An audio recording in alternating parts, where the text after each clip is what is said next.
So, Samin, I'm excited about today's webinar. I mean, a lot of great topics we'll cover. Yeah, and I think it's a topic that we chose based on what our clients keep struggling with. So I think it really resonates with most people. Yeah, I'm looking forward to it too.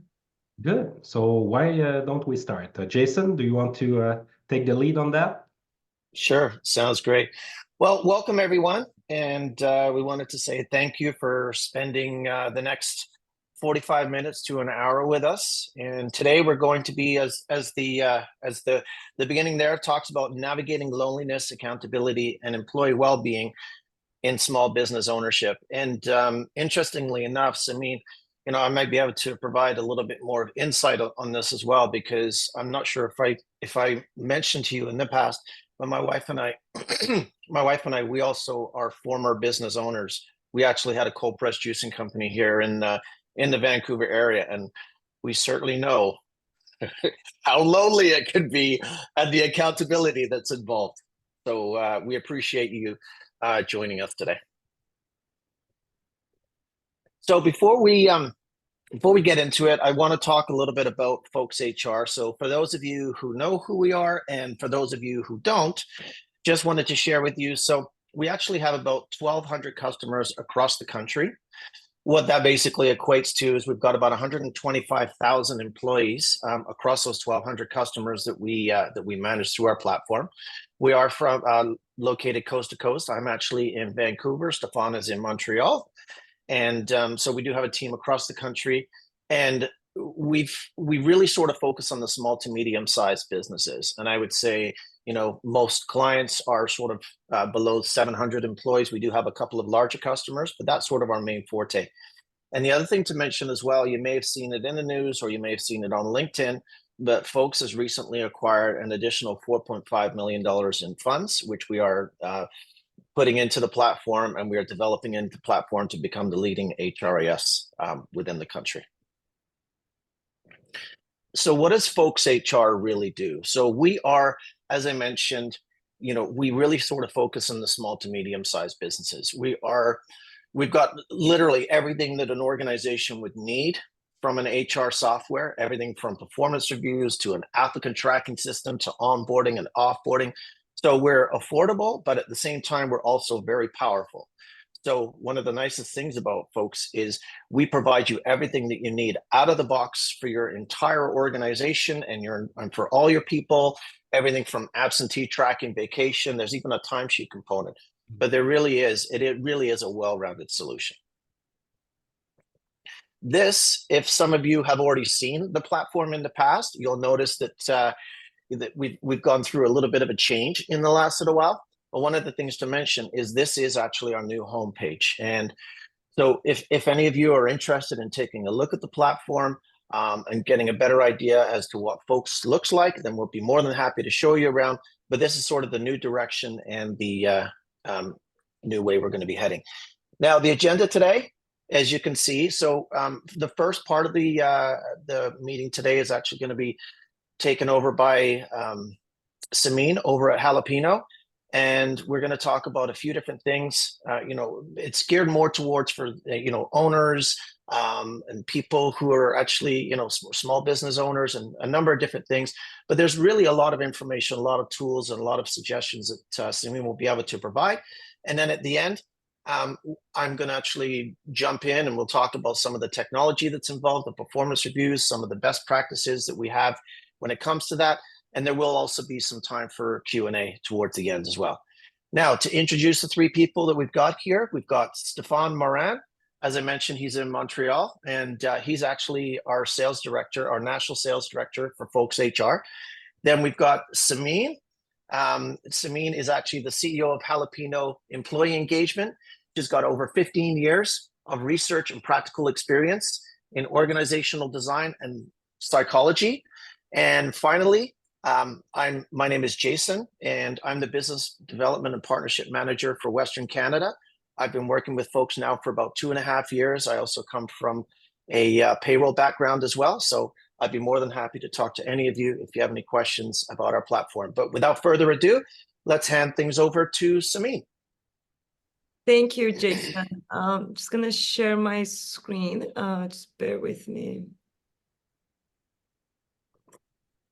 Stefan, so I do have the, You should have the capability to show. yeah, to share my screen. Okay, I see whiteboards, raise hands, show captions. Oh, there you go. Yeah, my bad. Okay. Can you see it now? Absolutely. Okay, perfect. All right, so let's get started. All right, so a little bit about myself, even like why I'm here and why I'm qualified to speak on this. So as Jason said, I have over 15 years of experience in organizational psychology, organizational development. My background is actually psychology at UBC. So both my bachelor and master was done at UBC, doing a lot of research on human psychology and business management, which, to simplify, industrial organizational psychology is just business psychology. And the reason we are here is I'm also a CEO and founder of Jalapeno Employee Engagement. And the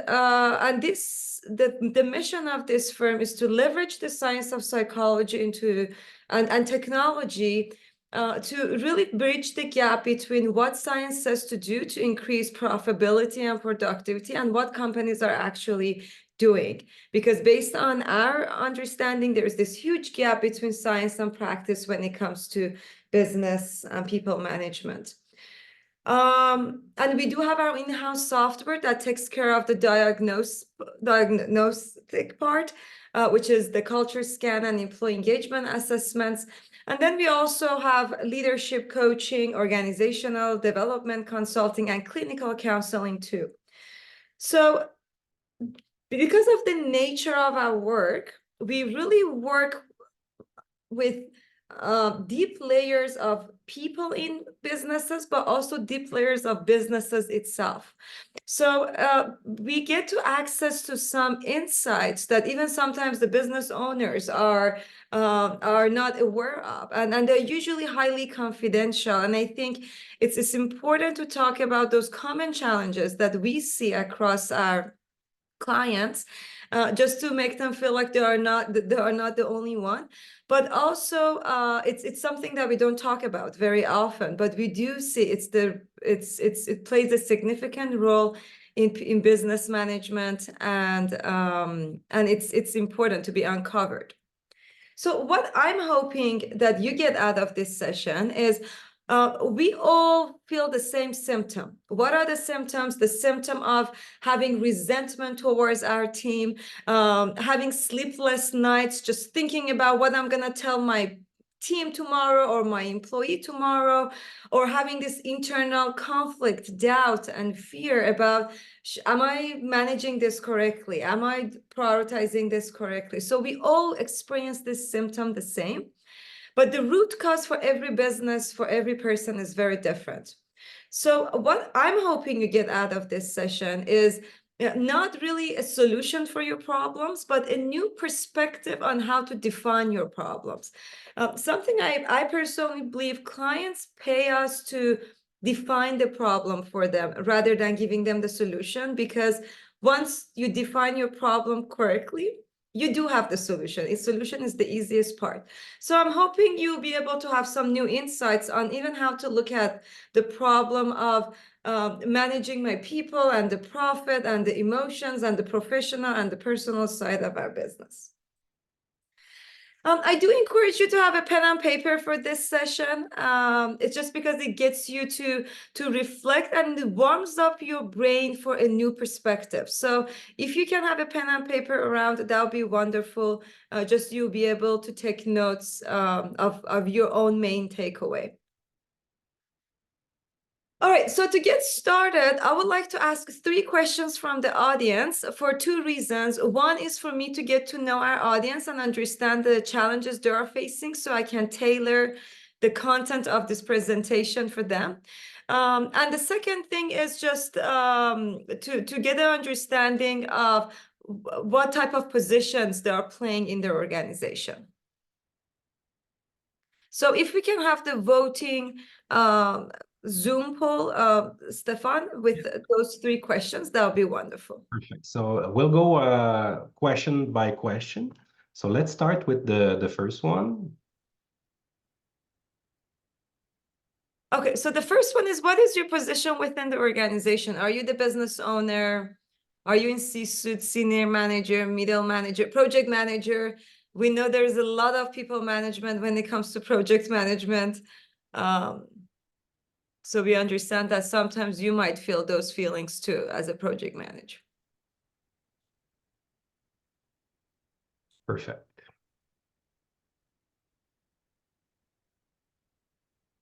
Do we get to see the results, Stefan? Don't you see it? I thought it was being shared. It's not?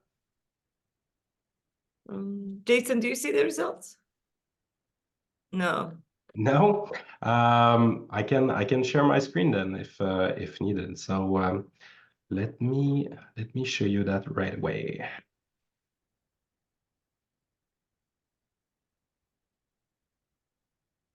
So those are the results. I think we don't see it, but it's fine. If you Yeah. can, yeah, if you can just Stefan, let us know. Stefan is just showing the presentation right now. Oh, Yeah.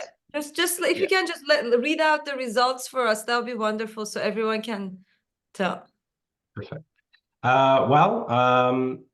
Business owner, 8%, director, C-suite, 33%, middle manager, 25%, project manager, 25%.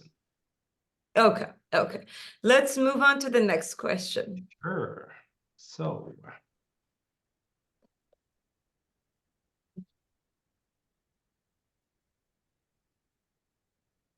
this is the next question. Okay, so we have listed a few challenges that it's common among all the clients that we work with. We just want to see which ones resonate the most with you.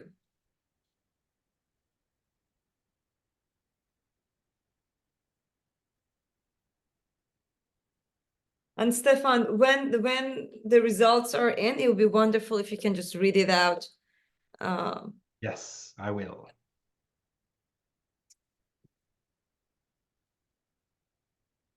Unfortunately, I can't vote on this, but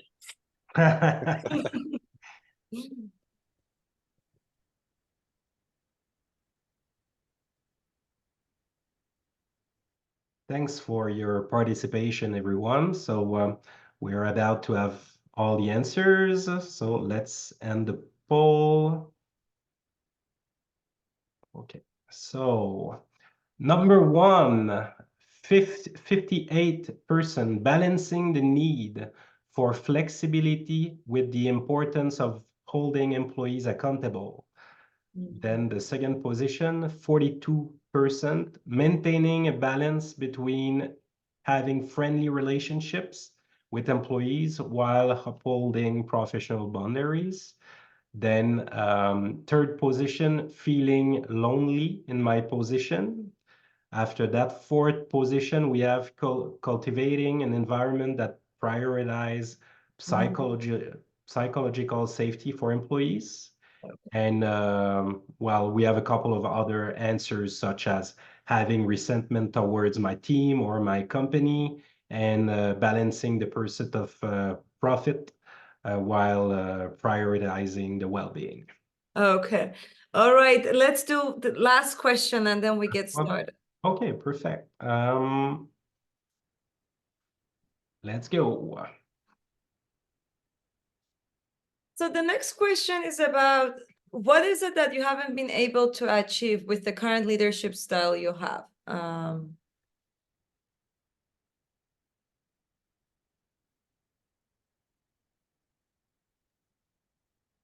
it's interesting that the loneliness one was sort of like right at the top there, you know. And as Samin, as I mentioned to you, so as a previous business owner, that's one of the challenges that you deal with, right? Because you're always working on the strategic direction of the company. You're focusing on profitability. You're also dealing with health and wellness as well of your employees.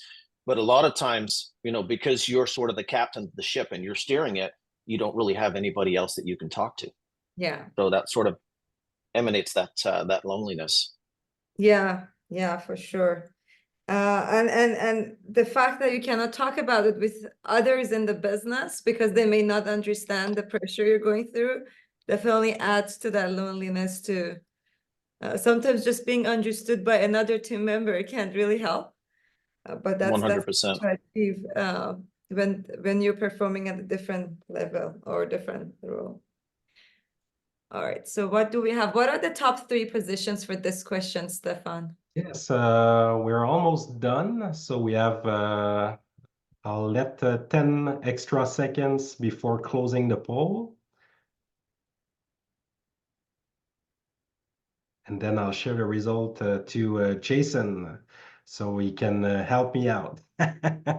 So I will end that right now. And Jason, I will send you the results right away. There you go, Jason.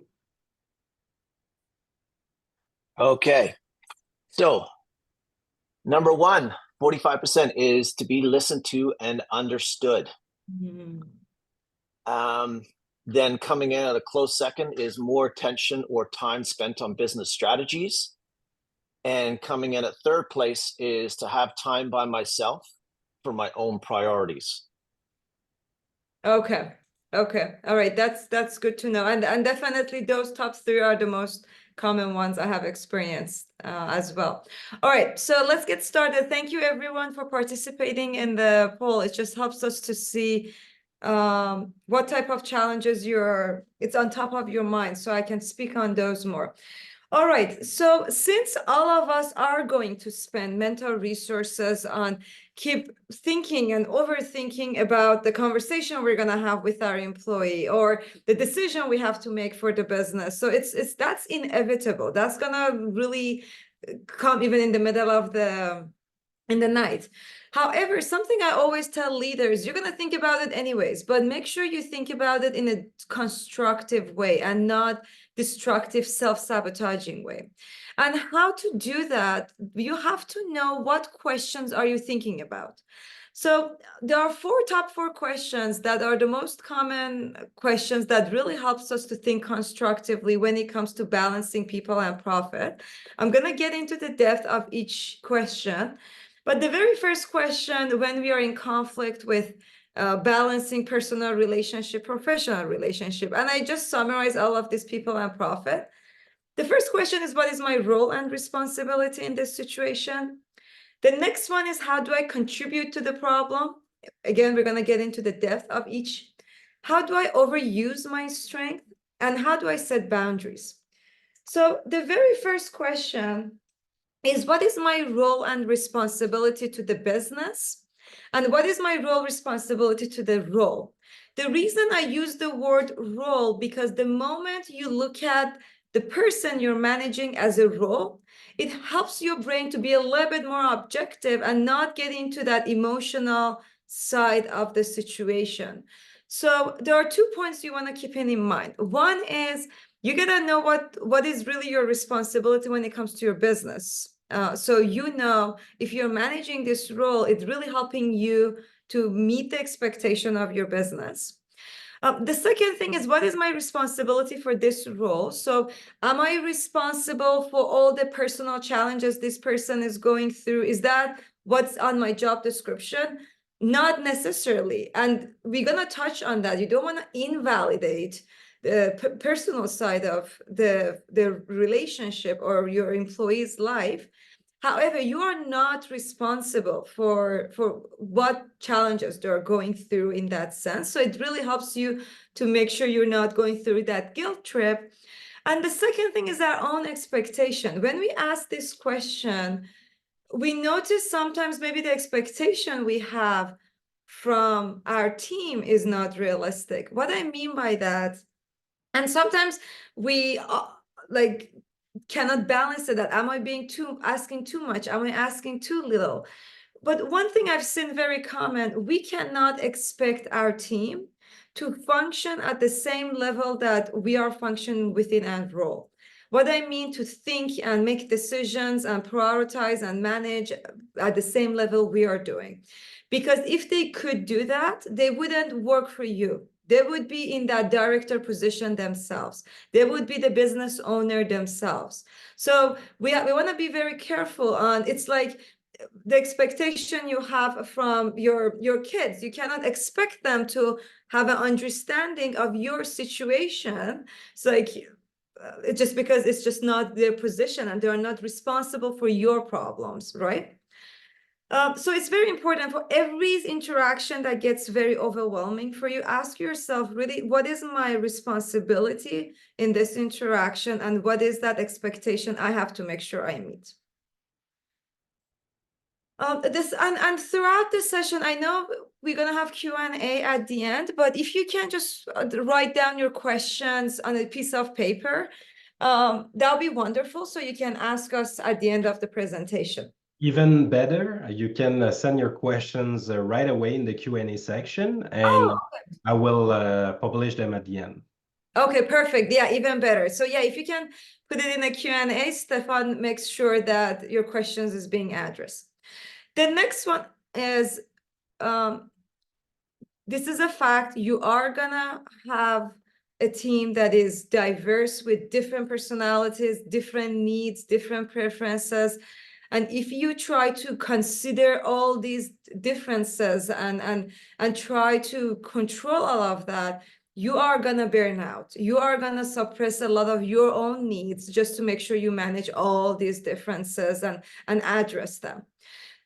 So the more constructive way, the more the approach that is low effort, high value, when you are going through those conflict of, am I keeping a constructive balance, is how do I contribute to this problem? What is it that I'm doing that allowing this person to behave this way, that allowing the business to give me this outcome?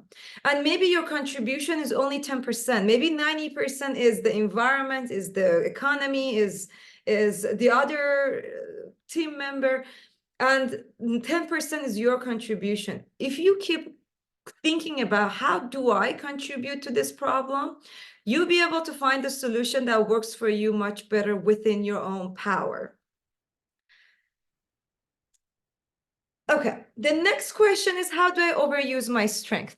So we are a big believer there is no weakness. It's good to control, but when you control too much and you become a micromanager, it's a weakness. It's good to address people's needs, but when you just overdo it so much, then it's a weakness. So you want to see what is that strength you're having, whether you're good at controlling the situation, whether you're good at addressing people's feelings and needs, whether you're good at avoiding the situation that is just not pleasant, or maybe you're good at seeing all the gaps and all the threats in an idea. All of these are good behavior, but when you overuse them, it's not good. If you are constantly looking at what goes wrong and keep communicating that these are all, everything goes wrong, that's not a strength anymore, it's a weakness. If you're constantly please people just to make sure you address their needs at the expense of business needs, it's not a strength anymore, it's a weakness.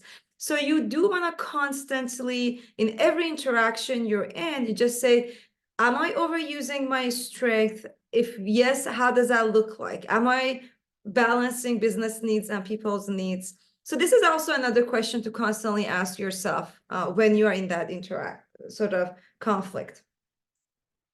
And lastly, how do I set boundaries? This is a topic that I think the rest of the presentation I'm going to focus on this, because it's very important, it's very powerful, and it's a very hard skill to develop. And we never learned in school or from our own family. So we never really had the opportunity to develop such powerful skill.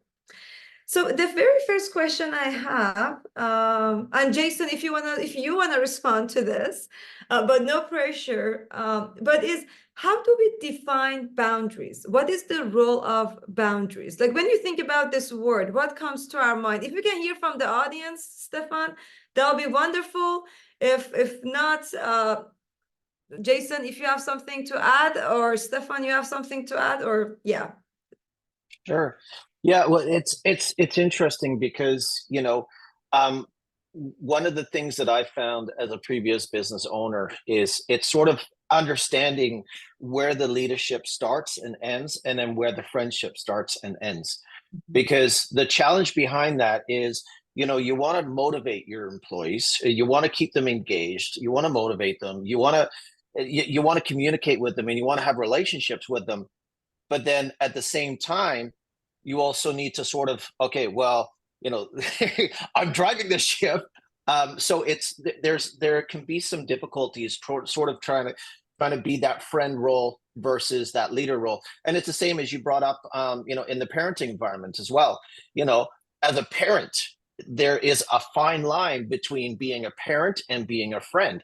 And you have to be very careful to make sure that you don't go too far in one direction. So I think, as me, as a former business owner, that was one of the things that, that really, really I struggled with, and my wife struggled with, was that ability to sort of, where do you differentiate between, and how far do you go on either direction? Yeah. It's a very tough line, especially if there is existing friendship in the company between these two roles, and they're like, no, we have to be professional. It's just it's very uncomfortable, and it's hard to balance it out. And something I've noticed when it comes to set the boundaries, there are some misconceptions about that. And I want to talk about a few of those misconceptions. People might have negative connotation when it comes to setting boundaries. They're like, does it mean that I'm going to be cold, or I'm going to have transactional relationship, or I'm not going to have a humanized workforce? But this is not boundaries. Boundaries are there to protect you and your team member.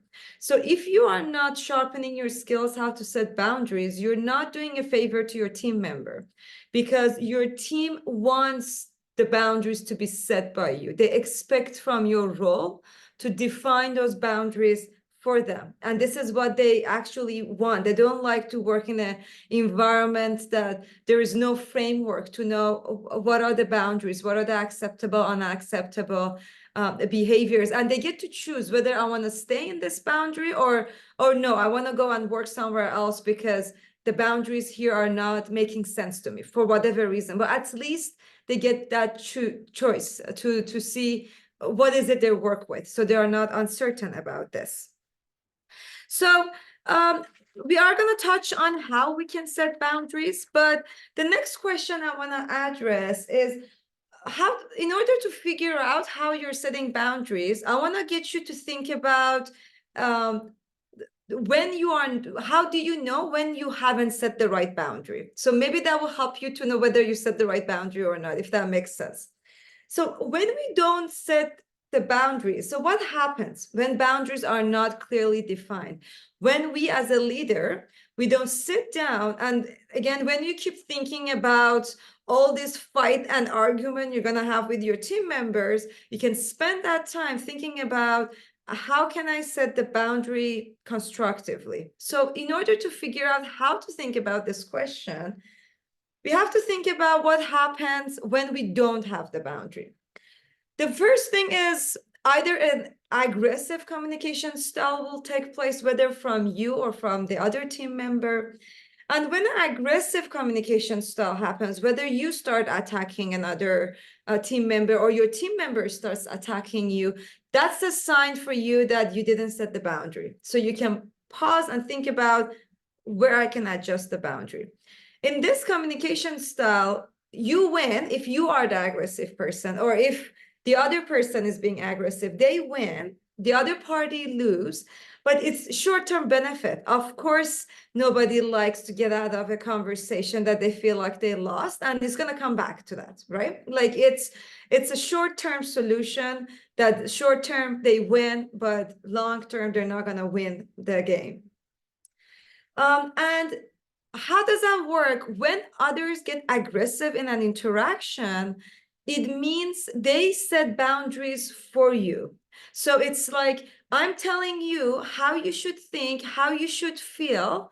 And this is the boundary that I'm setting for you. So when somebody is being aggressive towards you, it means you are letting them to define your boundary of how you should think, how you should feel, just because you didn't clarify for them. So they're actually clarifying it for you, or the other way around, that sometimes we try to define boundaries for other people. This is how you should think. This is how you should behave. This is how you should feel. So we know we become aggressive, and it's not setting boundaries. Another way that we can see the boundaries are not set when we see passive communication style. This is when we see the conflict is getting very ugly, or we are scared to raise our demand. We are fearful whether should I bring this up, or is this a fair expectation to bring up? So we have all this doubt, and we choose to just stay quiet and cooperate. But deep down, we know that this is not what helps the business. We know this is not what is aligned with my role objective. Again, we want to think about roles, not personal needs, but my role responsibility and the responsibility to the business. So in this situation, usually when you become passive towards your team or towards your business partner, we have seen this a lot with business partners, it means I choose to lose temporary and you win for now. And again, it's a short-term benefit, because that's when we start accumulating resentment and frustration towards our team, our business partner, our really company. And then we act like, and then we burst out a day. Like one day we notice a small thing really gets on our nerve, but it's not that small thing. It's the accumulation of so many things that got us to burst out over one small thing. So when that happens, that means I set my boundary based on other people's feelings. So for example, Jason, if you are coming to me with a lot of feelings and emotions and expectations, and, I noticed, it's better just to be cooperative and flexible with Jason at this moment. What I actually do without communicating my own boundary is I set my boundaries based on your feelings, based on your needs. And when I do that, that's when over time, I noticed I suppressed my need, my business need for the feelings and the needs of others, which is not their fault. You chose to set those boundaries based on their feelings. So this is how you know you have that passive communication style, when you notice you didn't know what your boundaries is in the past. You go to the conversation and you set it based on what the persons want and need. All right, so the question is, I'm just going to be mindful of time. How should leaders communicate once they have identified their own boundaries? So again, you got to make sure you ask the right questions from yourself just to understand your boundary. That's not easy. That's like a process. That's like an ongoing process. I myself meet my coach every 2 weeks just to make sure he helps me to understand my boundaries on an ongoing basis. But once you ask those questions from yourself and you know your boundaries, the right communication style is being assertive. Again, we hear this word very often, but what does it really mean to be assertive? And how do we know we are being not aggressive and not passive? When you become assertive, you're actually thinking about win-win situation. You're doing a favor to your team member by being assertive, by clarifying that this is my boundaries. This is what the business want. This is the expectation. So you know what is it that you're dealing with. So you can adjust, right? So what assertive means, it means I respect and validate your concerns and feelings. So if you come to me with all these demands and complaints and excuses, I'm not going to invalidate those. I understand it. I get it. Am I responsible for those? No, this is beyond my role's responsibility. But I also have some concerns and expectations and demands, and those ones are validated too. And when you go with that approach and you know, okay, I'm responsible to make sure I communicate my responsibility and my expectation while validating that I understand you're going through this tough time, you're having these challenges, you cannot make up your mind, or you cannot understand me, like validating their situation, whether it's a business partner or team member, then you're gonna have a more constructive conversation, rather than a conversation that 2 weeks from now can turn into some resentment, destructive outcome. And that's the long-term benefit. Yeah, and I think the other part of that too, Samin, is, you know, and we'll get into that. And I think that's why, you know, we're going to be talking about the performance review towards the end. But it's having that line of communication. It's understanding how to communicate with people. Yeah. A lot of times people don't know how to communicate. A lot of times people don't know what language to use in those communications. And that's why, you know, performance and one-on-ones, and even just sitting down and setting that time, even just conversations that are had and documenting them, because, you know, because you have to have that exchange of information back and forth, whether it's positive or whether it's negative. That information going back and forth ultimately affects the outcome. Yeah, that's very true. And I'm actually going to touch on that, how technology, meeting templates, actually helps us to know our boundaries in that conversation. So we don't go outside of those framework, because we know once we do, then we open up as opportunity for some conversation that is not aligned with the objective of that interaction or of that meeting. Yeah. And performance reviews definitely, and that's what makes performance review conversation very scary, Jason. I think it's just not knowing how to communicate in those meetings, and I think technology can give us a framework of what to ask, how to, like, how much time we should give for what agenda. We're definitely going to touch on that, and you touched on a really important point. So a few more slides, Stefan. I know we need to make sure we have time for question and answer too. So the question is how to become more assertive. So I have already given you some examples, some questions to ask yourself when you're going through those interactions, just to be able self-assess if I'm being assertive or not, if I'm thinking about win-win situation. Another thing I've seen very common is, am I being fair to other person when I clearly communicate my expectation? Yes, you're actually not being fair when you are not communicating your expectation. The other person deserves to know what position you're in. And if you're in a performance review or in a conversation to talk about performance, you're not communicating your expectation performance and how do you see the person meeting that, you're actually not doing a favor to that person.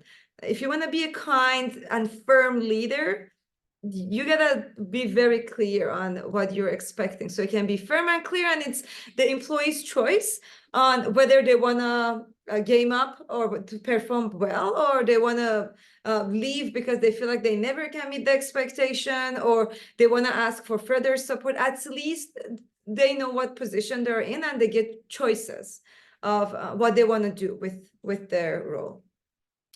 So the very first thing is, I'm going to go a little bit quickly, is to know your rights. So in order to be able to be assertive, first you got to know what my rights are.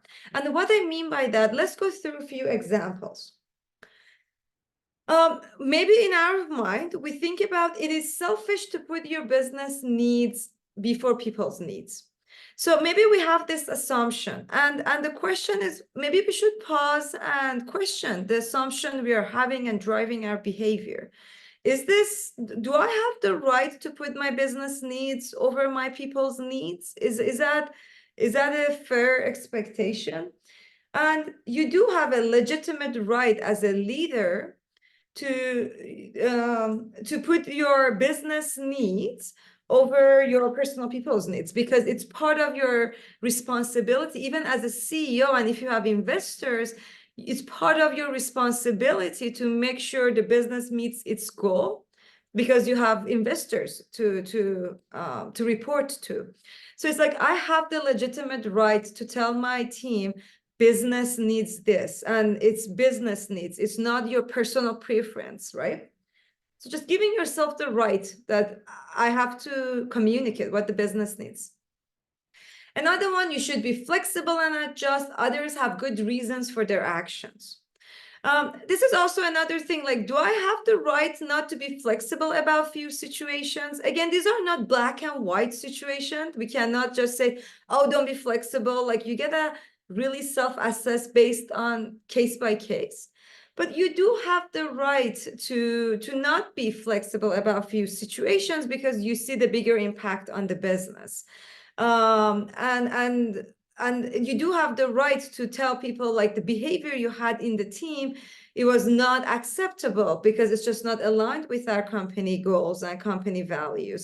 So you do have the right, and it is part of your responsibility to clarify the unacceptable and acceptable behavior within your team and say, what is it you can be flexible? What is it that is just not negotiable? And again, it's not your personal preference define those, is the business needs that define those. So you want to make sure you sit down and just say, this is just my own personal preference, or this is what the business needs. Lastly is people should let their emotion go as they please.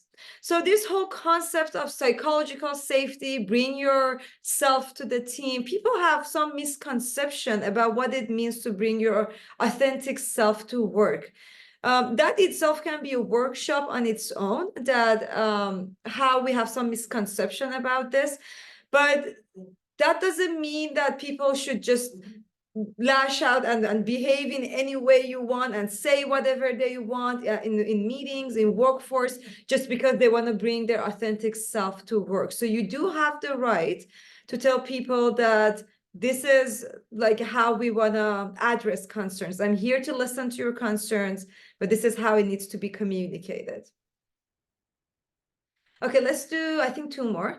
Everything is tolerated. This is also with a movement happen. Again, a lot of misconception about diversity, equity, inclusion. We are actually a lead, like an industry leader for diversity, equity, inclusion. We get it, we understand it, and we have worked with so many companies to move the needle on this concept. But there's this assumption that everything has to be tolerated in workforce. It just otherwise we don't have the right to question this. But no, you do have the right to consider everything, but doesn't mean you have to tolerate everything, but you do have to consider it, everything. So just knowing your rights in different situations, it really helps help you. Okay, quickly, I'm going to go through this. I need to know what is happening in my team's personal life so I can support them. No, you have no right to know your people's personal life. There is a friendship they used to tell you and now they're choosing not to tell you. Respect that. It's not part of your role to know their personal life. And it's not, and then you cannot expect them to tell you what's going on in personal life.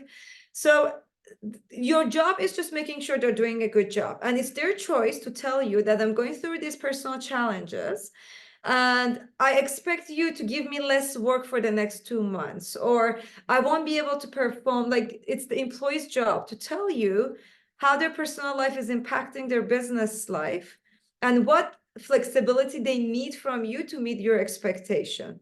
But it's their choice if they would like to share it. But if they are not sharing it, it means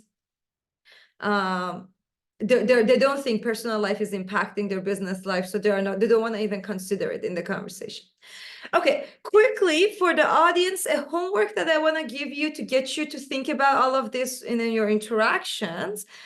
One is, every time you're going through this emotional conflict with your business partner, with your business, with your cash flow, and your cash flow really respects on sort of the communication style within the team too. So write down on a piece of paper what I needed from that interaction. What did I get to, what I did to get it, what I did to get what I needed. So write it down when you want to reflect on a very heated conversation you had, or a conversation that you feel like wasn't balanced between personal and professional, or people and profit.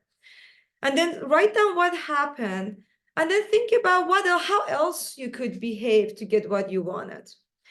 For the first few rounds, it sounds very hard to write this, but when you practice this like 5 times, it becomes your habitual behavior in every conversation to figure out, did I set the right boundaries for my team? Like, I cannot expect them to set the boundary for me, but did I behave correctly within my influence? Again, the question that I offered at the beginning of this session, how do I contribute to this problem? This exercise helps you to see what is it within your control, whether if it's 5% you can do to get what you want. All right, let's do 2 poll questions and then I'm done. Stefan, the next question you want to ask yourself, it's not that people are aggressive, people are passive. Let's not label ourselves. Sometimes we're assertive with some people, sometimes we're aggressive with other people, and it depends on when. So the one question you want to ask yourself, when do I behave non-assertively? So let's hear from the audience. So don't hesitate to raise your hand and I'll be able to allow you to talk. If you're shy, simply write something down in the Q&A section and I'll be glad to read it out loud.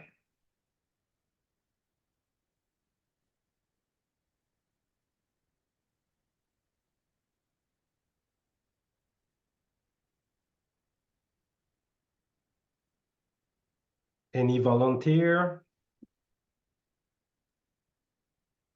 Oh, I know there's some people on here that would love to Yeah, throw their 2 cents in. I know a couple of people in the audience Yeah, I know. are great person who would be able to. Oh, okay, so we have someone. Generally, when chatting with my boss or higher up. Okay, there is a poll questions, Stefan, with choices.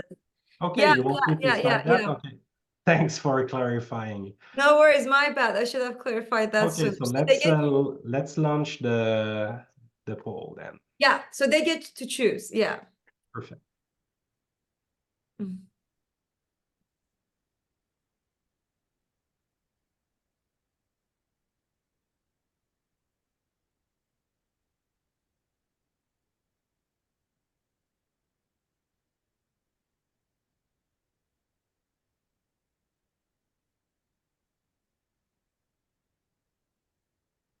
Stefan, if you want to share the results with me, and I just will. let me know. Thanks for proposing. So go I'm ahead. gonna quickly speak on that for the audience. This is a good question to ask yourself and to reflect, because again, you cannot say, I'm an assertive person, I'm an aggressive person. This is not true. In some situations, you can be assertive with some people, and some situations you're just not assertive, based on the person, the position, and the situation. So you do want to reflect on when do I behave non-assertively? So you build some awareness around that. So we are almost done. So we'll wait an extra 10 seconds and I'll end the poll. We do actually have a comment here from somebody by Liv, and she says, I am non-assertive when there is someone in the room who will always play devil's advocate with no reason other than to hear their own voice. And I think that's a really good point, Liv, because unfortunately there are a lot of people that like to be devil's advocate, but they don't back it up with any sort of suggestion or plan or anything, and they literally just want to hear their own voice. Yeah, I totally agree with you. That's a great point. Thank you for sharing. So Jason, I sent you the results. Okay. Yeah, and that's the moment you want to just validate their concerns. I hear you, but doesn't mean I have to entertain your thought further in the meeting, right? But you okay, so go ahead, Jason. Yeah, sorry, Samin. Yeah, so I'm going to get the top 3. So the top one was dealing with someone who refuses to cooperate. Second one is speaking up about something that annoys me. And the third one is clarify my expectations for others. Yeah. So those are the top 3. Okay, thank you, Jason. And that's a moment you want to sit down with yourself to say, what is it about that situation that am I letting the other person to clarify my boundary? Am I clarifying my boundary for them? Sorry, I'm clarifying their boundary for them. So it's just building awareness that it's just under these situations you're not assertive. Okay, let's quickly do the next question and let's speed this up. When do I behave? Sorry, the next one is with who? Who are the people with who are the people with whom I am not assertive? So in this way, instead of you will notice, okay, with this person, I have to sit down and prepare more to make sure I don't go on my habitual behavior. And if I'm going in interaction with this person, I gotta make sure I clarify my own boundaries, my own responsibility very well. And then I adjust my behavior just to make sure I contribute positively. So we're receiving answers. We'll let an extra 5 seconds, almost done.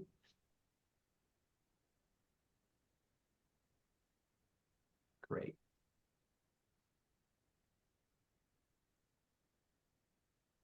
So Jason, I'll send you the results right away. Perfect. Okay, so the top one, aggressive employees. That's a really good one. And then a very, very close second is other managers and passive employees. So those are tied. And then the last one is other. So other managers and passive employees were tied. And then, but again, aggressive employees. So making sure that you're not being aggressive or confrontive with an aggressive employee. Makes sense. All right, so that's actually good to know. It means that I'm letting the other person to define my boundary. And the question is how I'm going to make sure that I don't let that happen. Because again, it's lose-lose situation long term. Okay, all right. Thank you, everyone. I pass it to Jason to talk about how you can actually use the technology to help you with such conversations by giving you a framework on how to have this conversation. Pass it to Jason. Fantastic. Thank you, Samin. So I'm just going to wait for Stefan to share. Yep.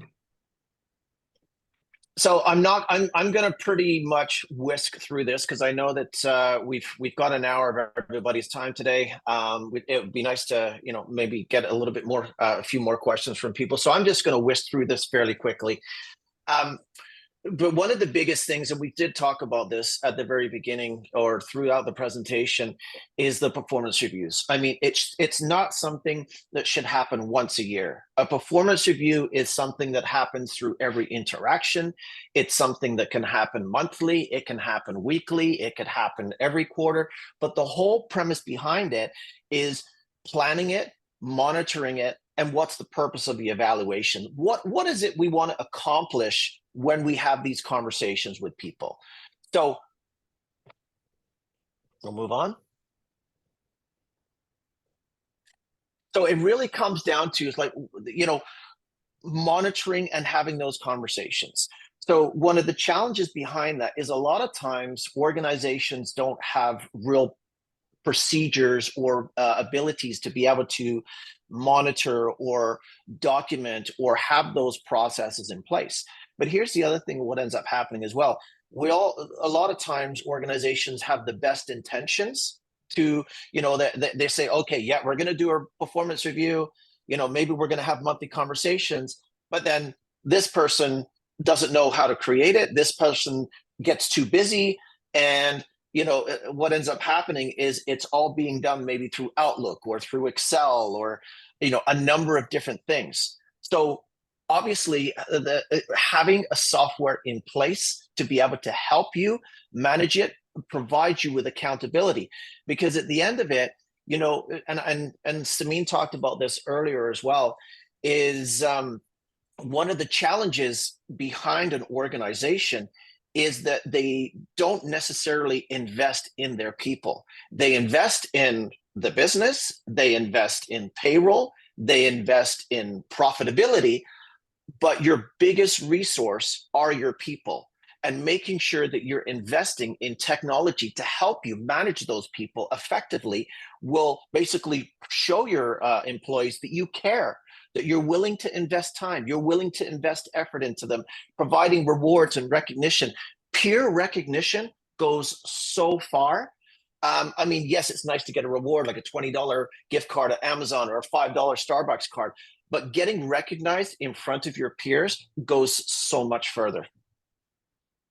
And really, you can't have, you know, there should be no surprises in your performance review. If you're doing those one-on-one conversations, those ongoing conversations, there really should not be any surprises at the end of the year. And how do you sort of get out of the box? So it's one thing to have technology. It's one thing to have the processes in place, but how do you get the content and how do you create those strategies? Well, a lot of times organizations have a template, but it just doesn't get implemented. So what you can do is you can take that template, you can use a form of technology, and then you can essentially customize that template and reuse it in a software, say, for example, with Folks HR. Another thing that you can do is you can also hire HR consultants. A lot of times we actually work with a lot of HR consultants, and a lot of times you can hire an HR consultant to put together the framework. And then once you've got that framework, then you enter that content into a software like Folks HR. Another thing that a lot of people are unaware of is the available tools out there. So for example, you know, if we're talking AI, ChatGPT, for example, like I can go onto ChatGPT and I can put in an industry, I can put in what I want to accomplish, I can put in, you know, what that review is, whether it's a monthly, whether it's an annual one, or whatever the case may be, or what the KPIs are that I want to measure it on. And the AI tools will sort of generate that tool and generate that review and generate that template. And then from there, you can customize it and you can utilize it in your day-to-day or within your review process. By the way, we have a great question, Jason. How to deal with senior employees who over time have become entitled on time and reporting, etc.? That is an excellent question. You know what? I might pass that over to Samit, considering she's the psychology expert. All right, how to deal with senior employees who over time have become entitled on time and reporting. I'm having a hard time to understand the questions. So who over time have become, oh, they feel entitled on time and reporting. So that's the question. If the person can speak, that would be wonderful. My understanding of this question is the senior employees become entitled to constantly report to them, and like I'm not understanding what's Jason. I don't know if the person can speak, but if not, I'm not having a hard time to understand the question. How to deal with senior employees who over time become entitled. And if the person can elaborate or unmute to speak, that would be wonderful. Yeah, I'm actually just wondering that as well. So are we talking about people reporting to them, or are they talking about that they feel entitled that they don't have to report or they don't have to be on time? Or maybe the person meant like the senior employee expect them to put more hours, constantly working more, spending more time and reporting to them. That could be another way to look at it too. Yeah, if the person can speak on it. We'll let time. Oh, they don't have to report. So that person is feeling entitled that they're a senior employee, so they don't have to really report to anybody, that they're feeling that maybe they can sort of work their own hours, that they're feeling, you know, that they've been there long enough, their seniority within the organization is that they really don't feel that they have to really do that. Does that make sense? Yeah, and that's actually a really common one. Just because I'm senior, I get to work anytime I want and not share information or report just because I'm senior. We have been speaking about like director position to team members, but it's the same thing, that when your senior employee or when your boss is not meeting your expectations. What is your expectation? To make sure it tells you what's happening with the project, to give you the information you need to do your job, to make sure the person is being responsive. You gotta make sure your senior team or your boss is available to respond to your questions. So it's a really same thing to ask yourself that in my responsibility is to do my job description and to do well. So how can I set the boundaries for my boss that if you do not do this, I won't be, you're not setting me up for success. If you are not doing your job by reporting to me what's the progress on this project because it's impacting my role.